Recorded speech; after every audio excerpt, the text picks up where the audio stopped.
ఎందుకంటే నా శబదం నెరవేరడం కోసమే ఈ వ్రతం చేస్తున్నా. ఇది మధ్యలో ముగించాలంటే ఆ దేవుడు ఈ దేవతో కరుణించాల్సిందే.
నాకు తెలుసు బంగారం, నువ్వు వస్తావని.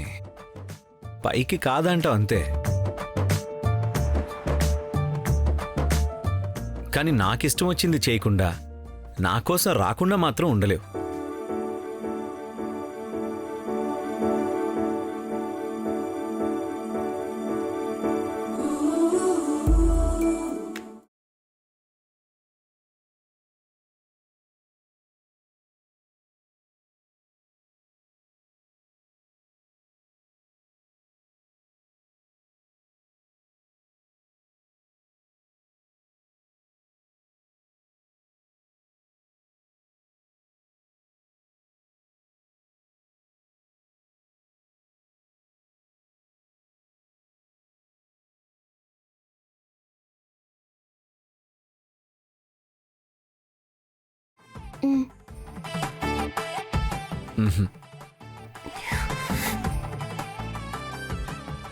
ఇద్దరం ఒకేసారి తిందాం.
మీరనుకున్నది జరిగింది కదా, ఇక చాలు కదా.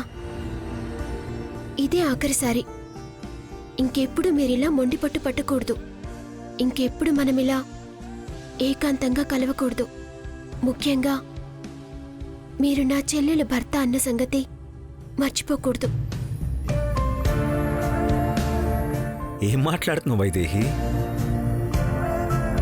సంతోషం ఒక్క క్షణం కూడా ఉండనివ్వవా? దయచేసి నన్ను మాట్లాడనివ్వండి. మన వాళ్ళని మనం మోసం చేస్తూ బతకూడదు. మోసమా? మనమెవరిని మోసం చేస్తున్నాం?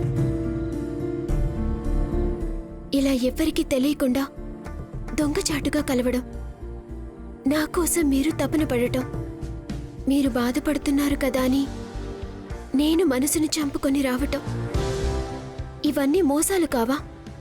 నిజమే. ఎవ్వరికీ తెలియకుండా ఇలా దొంగచాటుగా కలవడం మోసం చేయడమే. కానీ మనం ప్రేమించుకోవడం మాత్రం మోసం చేయడం కాదు కదా.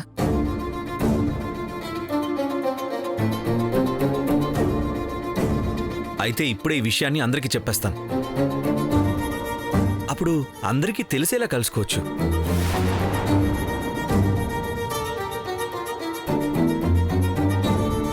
ఎవరిని మోసం చేస్తున్నామన్న బాధ ఉండదు.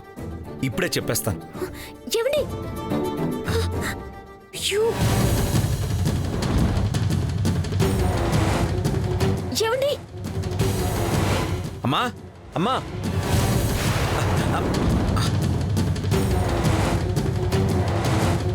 అనయ్య, నువ్వు ఇక్కడే ఉన్నావా? ఈరోజు నా జీవితంలో మర్చిపోలేని రోజు కాబోతుందన్నయ్య. నా జీవితానికి సంబంధించి ఒక ముఖ్యమైన విషయాన్ని చెప్పబోతున్నాను. నిజమా? ఏంట్రా? అనయ్య, అదేంటంటే ఏమండి? ఏం లేదు బావగారు, ఆయన చెప్పేది నమ్మొద్దు. వైదేహి, నన్ను చెప్పని. లేదు, మీరు చెప్పడానికి నేను ఒప్పుకోను. బావగారు, మీరు ఆయన మాటలేం వినొద్దు. అదే నిజం కాదు. నిజమే కదా వైదేహి?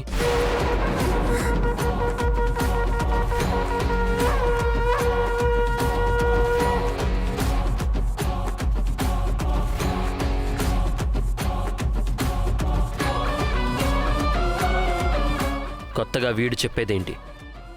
మొత్తం నాకు తెలుసు.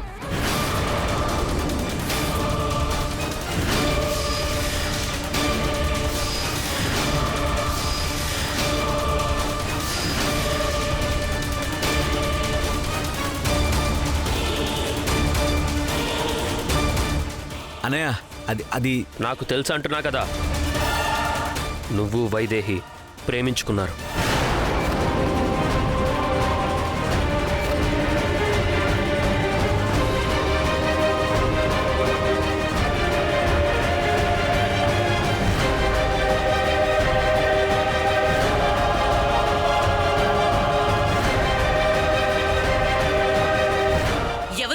ఎవరు అరిచింది?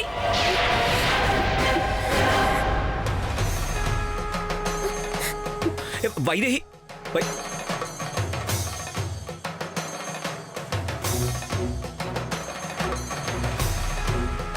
ఏమైందిరా అంత గట్టిగా అరిచావు? అవునిందు, అది ఏం లేదు నాన్నమ్మా, నేను వీల్చైర్ నుంచి కింద పడ్డాను, అందుకే అలా కేకేశాడు. అయ్యో, దెబ్బ ఏమైనా తగిలిందా? ఏమైంది నాన్న? ఏం కాలేదమ్మా. వస్తుంటే వీల్చైర్కి కార్పెట్ తగిలి పడబోయాను. ఇంతలో దేవాంశ్ పట్టుకున్నాడు. అంతే కదరా?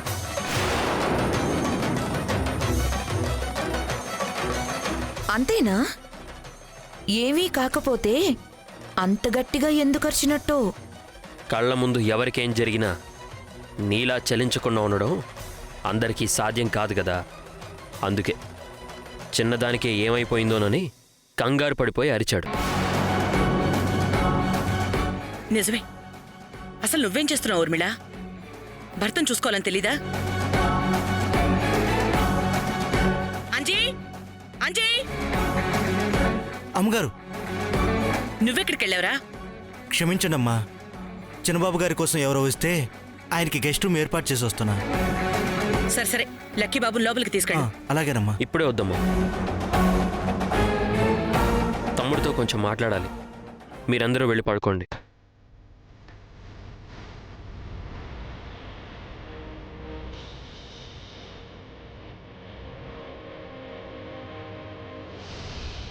ఈయనేంటి అందరినీ వెళ్ళిపోమంటున్నాడు? నీకు ప్రత్యేకంగా చెప్పాలా? వెళ్ళు.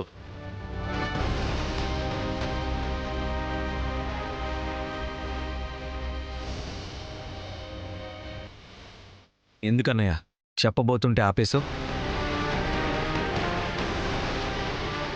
ఈ విషయం ఎవరికీ తెలియకూడదురా.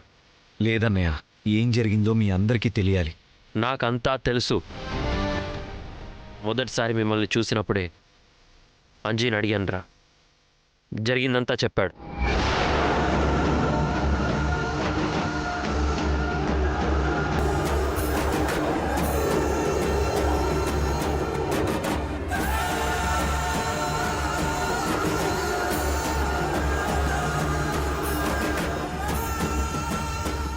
క్షమించన్నయ్య. ఈ విషయం నీకు ముందే చెప్దాం అనుకున్నాను, కానీ చెప్తే ఇదిగో ఇలాగే ఏమైపోతుందో, ఏమనుకుంటారో అన్న భయం. కానీ నీకు తెలిసినా నువ్వు ఏమీ అనలేదంటే నేను చేసింది తప్పు కాదని నువ్వు నమ్ముతున్నావు కదన్నయ్య. అది చాలు.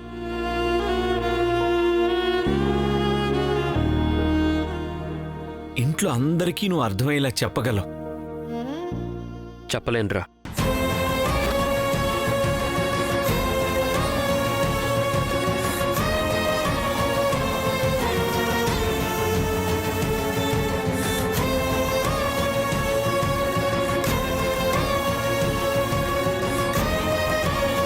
అదేంటన్నయ్య, నేను చేసింది తప్పు కాదని నువ్వు నమ్ముతున్నావు కదా. నువ్వు తప్పు చేయలేదు తమ్ముడు, కానీ నా దృష్టిలో మాత్రం నువ్వు చేస్తుంది తప్పే.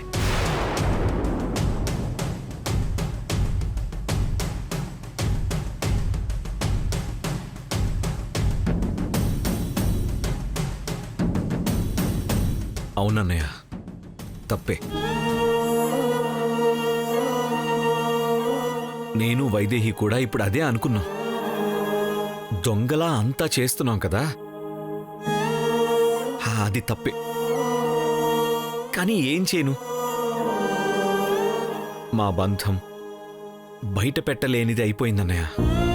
అందుకే ఏం చేసినా అలాగే అనిపిస్తుంది. మీ బంధం చాలా పవిత్రమైందిరా, దాన్ని తప్పని ఎవరూ అనరు.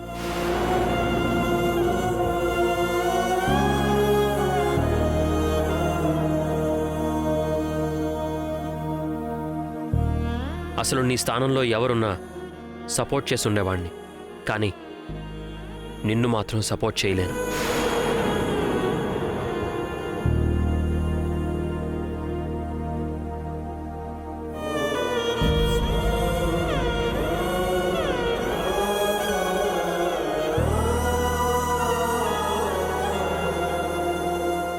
ఎందుకన్నయ్య, నేనేం తప్పు చేశాను? తప్పు కాదురా, బాధ్యతలో ఉన్నావు.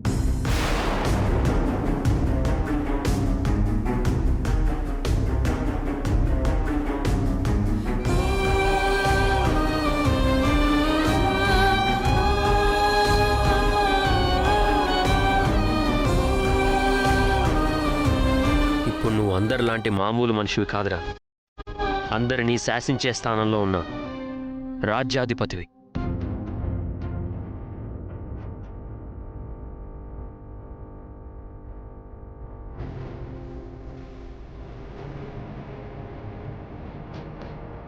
ఆ బాధ్యత తీసుకుంటే సరిపోదురా, బాధ్యతలో ఉన్నవాళ్ళు పాటించే నియమాలు ఆచారాలు తెలుసుకోవాలి.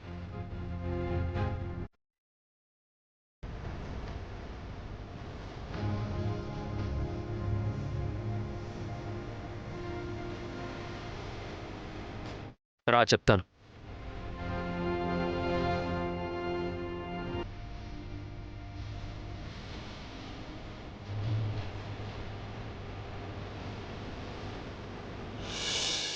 నాన్నను చూడు, కోమాలో ఉన్నా కూడా మొహంలో ఆ చిరునవ్వు చూడు, ఆ ప్రశాంతత చూడు, ఆ రాజసం చూడు.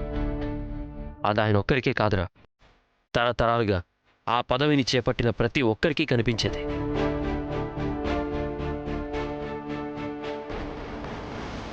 ఆయన జీవితం మొత్తం అదే పదవిలో ఉన్నారా.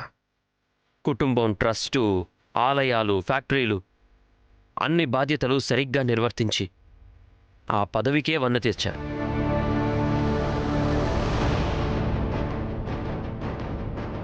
మరి అంత గొప్ప మనిషి, అంత గొప్ప బాధ్యతల్ని నీకెందుకు ఇచ్చారు?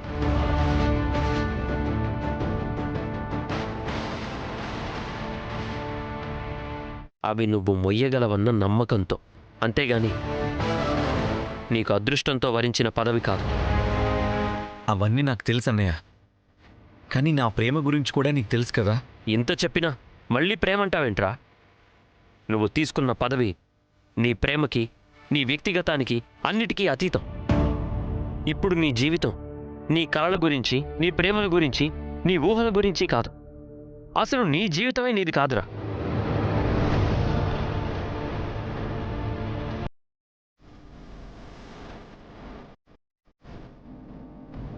ఈ రాజ్యపతి పదం అనేది చాలామంది జీవితాలకి సంబంధించింది. నీ ఆలోచనలు ఎన్నో జీవితాల్ని ప్రభావితం చేస్తాయి. నీ నిర్ణయం మీద ఎంతోమంది ఆధారపడున్నారు. వాటి కోసం నీ కలల్ని చంపుకోవాల్సిందే. రాజ్యపతి కర్తవ్యం నెరవేర్చాల్సిందే.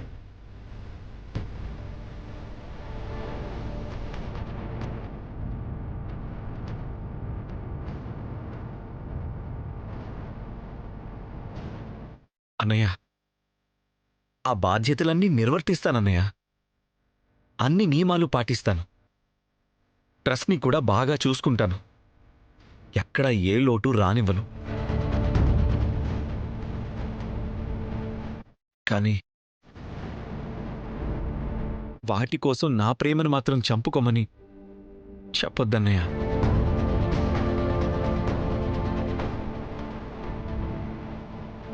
అన్నయ్య, ఈ బాధ్యతలతో పాటు ప్రేమను దక్కించుకోవడం కూడా ఒక బాధ్యతే కదా.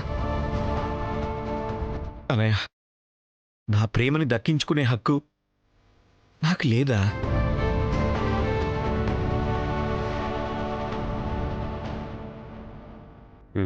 లేదురా.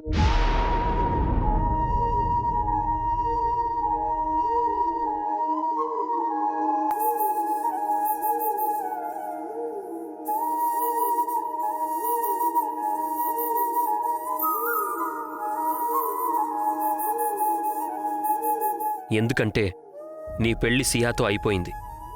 వైదేహి నీ భార్య, అక్క.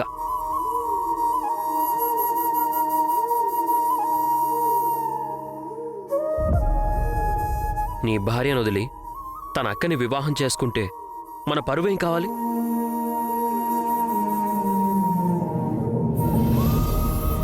అమ్మకి, నాన్నమ్మకి, ఇదిగో మన నాన్నకేం సమాధానం చెప్తాం?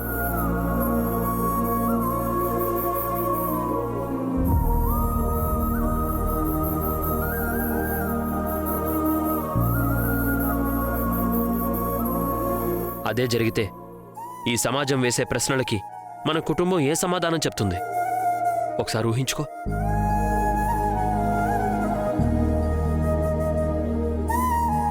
అన్నయ్య, జరిగింది పెళ్ళే కాదు, అందులో ప్రేమ లేదు. ప్రేమ లేని బంధానికి విలువే లేదన్నయ్య. అలా అయితే నేను మీ వదిన్ని ఎప్పుడో వదిలేయాలి. 3 ముళ్ళు వేశా. కానీ మా బంధంలో ప్రేమ ఉందా?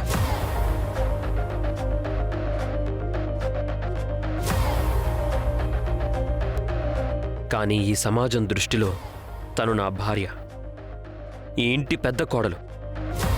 ప్రేమ లేదని వదిలేస్తే పెళ్లి చేసుకుని మోసం చేశామంటారు. నీ పరిస్థితి కూడా అంతే.